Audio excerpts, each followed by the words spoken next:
Digital payment providers are trying to make your wallet obsolete. Our partners at CNET have just posted their newest reporting on smart cards. The technology allows you to keep all your credit and debit card information in one place. CNET senior editor Dan Ackerman is here this morning. Dan, good morning. Good morning to you guys. This is really interesting. How does this smart card work? You know, there's a bunch of companies that are doing this. It's basically one plastic credit card. I've got one right here. Looks like a regular credit card. This is the Stratos card, and you have a little card swiper that plugs into your phone, just like someone using a little credit card reader. And you just swipe all your cards through it into an app, and then they're all stored on here. And they let you select them in different ways. Sometimes you use your phone. On this one, you can tap one of 3 presets to use whichever card that you want to use.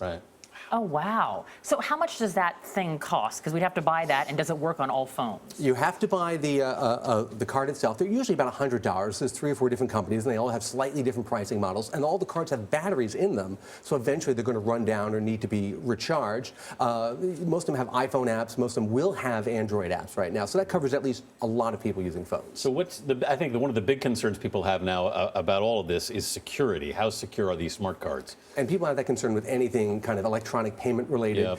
In this case, you're swiping your cards into your own phone, and that's where kind of the data is kept.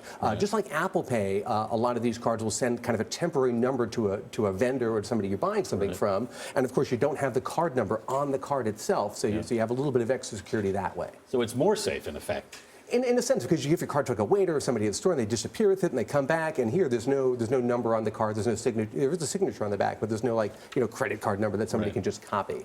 You know, after so many high-profile hacks like Target and Home Depot, we keep hearing about microchip technology. Does this have it in there, and how do you explain to people why that's important? Credit cards are changing. If you get a new card, it's got this little chip right in the front. They call that chip and pin in a lot of places, and by later this year, stores are going to be required to have the machines that you dip the card into rather than swipe it. These first-generation smart cards actually don't have that, and all the companies have a different story about when they're going to add that technology. So if you do invest in a smart card now, you may have to replace it in a year or so. Right, okay, so that's coming, but it's not here yet. I mean, you mentioned Apple Pay. Is this a competitor to Apple Pay in effect? I think in the future, we're going to pay for things in one of 2 ways. One is like Apple Pay, something that's just strictly on your phone. You tap your phone, you hold it up, you use your fingerprint on it, or it's something like this, where it's just one card or one device that you carry with you.